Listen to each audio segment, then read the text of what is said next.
Everyone's in on the Great Reset. Well, almost everyone. There's one guy who's got the power to do something to stop it, and you know exactly where I'm going. And they made a mistake. They tried to get Trump on their side, so they invited Donald Trump to Davos, I think a couple of times. But in January, when Donald Trump, I think, really began to see the beast that he was up against, he went to Davos, to the World Economic Forum, and he stuck a mega finger in their eye. We're committed to conserving the majesty of God's creation and the natural beauty of our world. But to embrace the possibilities of tomorrow, we must reject the perennial prophets of doom and their predictions of the apocalypse. These alarmists always demand the same thing: absolute power to dominate, transform, and control every aspect of our lives. We will never let radical socialists destroy our economy, wreck our country. 2 days after Donald Trump gave that speech, the 89-year-old leftist weirdo billionaire George Soros made an emergency intervention where, at Davos, once again, warning that the U.S. 2020 election will determine the, quote, fate of the whole world. Now, in the context of Davos, take a look at this one more time. This is a month after Donald Trump addressed Davos and stuck the MAGA finger in their face. Here's what Francis, the Vatican, and Jeffrey Sachs had to say in response. And it is a dangerous country right now. It will be absolutely dangerous if Trump wins re-election. Trump wins re-election. Trump wins re-election.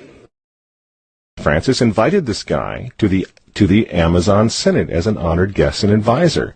He's also Bernie Sanders' advisor. What's he doing in the Vatican? Why is this guy who's a promoter for socialist, out and out socialist, Bernie Sanders, what's he doing advising the Pope? Why does he have entree to the Vatican, friends? Sachs supports abortion and contraception, but that's not a problem for the Vatican. For the Vatican, for Pope Francis, and for his friends at the UN, Donald Trump is the problem, obviously, friends. Clearly, I consider the Trump administration a danger to the world, but I regard it as a purely temporary phenomenon that will disappear in 2020. Do you get it? Do you see why there's so much hate for Trump? Because with all of his faults, again, he's the capitalist. He's not the globalist. He never will be one of them, which is why he pulled the United States out of the Paris Climate Agreement. Donald Trump pulled the United States out of the World Health Organization. That's Bill Gates and company.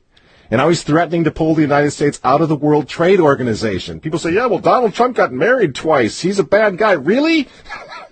He's right in the face of the demons on this, friends. Nobody ever said he was a saint. He's knocking the sacred cows of the United Nations down all over the world right now. The General Assembly routinely votes 185 against the United States on almost everything right now. And you remember, speaking of the United Nations, in November of 2019, again, right before COVID landed, Trump went to the UN, on the floor of the General Assembly, and he declared war on globalism. Wise leaders always put the good of their own people and their own country first. The future does not belong to globalists. The future belongs to patriots. And shortly after the speech at the UN, Donald Trump delivered, what do you think happened? The coronavirus was unleashed on the world, and Trump's booming U.S. economy went on life support. Do you think that was an accident? So when they tell all of us to stay home, wear your mask so grandma doesn't get sick, please understand what's really going on here. They don't care about your grandmother. They don't care about old people, these people. They don't care about babies. They want them aborted so that they can save the common home. Abort babies, millions of them all over the world. They don't care about babies. They don't care about old people. In fact, if you want to save your grandma, tell the globalists to stay the hell away from her.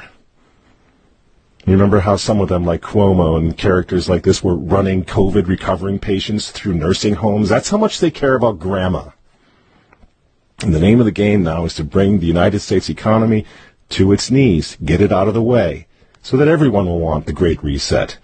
make the new normal so intolerably abnormal that even you and I, maybe, at some point in the near future, will be begging for the vaccines because we'll be driven crazy by that point. Begging for whatever else is going to keep us safe according to our jailers and our handlers and our zookeepers. You see? That's what they want. That's why they keep using this term, new normal. You know what we do to fight back? Go to work. Go back to school. If you're healthy, take off the mask. And for heaven's sake, go back to church and pray that Trump wins in November. That's what the reset was all about. That's what the Russia hoax was all about. That's what the impeachment hoax was all about. Don't you see?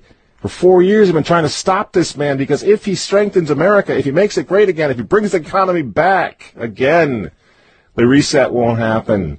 The New World Order is going to be set way back. Who knows when they're going to have another COVID opportunity like this one again, and they know it. So ask yourselves why they hate this man. These folks, these men, they hate God. They hate the unborn. They hate the traditional family. They hate you. And they hate Donald Trump, whose political opponents, by the way, right now are knocking statues of saints to the ground. They're beating up cops, and they're burning flags. You say you don't like Trump. I'm sorry, friends, but who cares? That doesn't really matter anymore. But you think of Trump's personality or his tweets. Look at the big picture. The choice is simple, friends.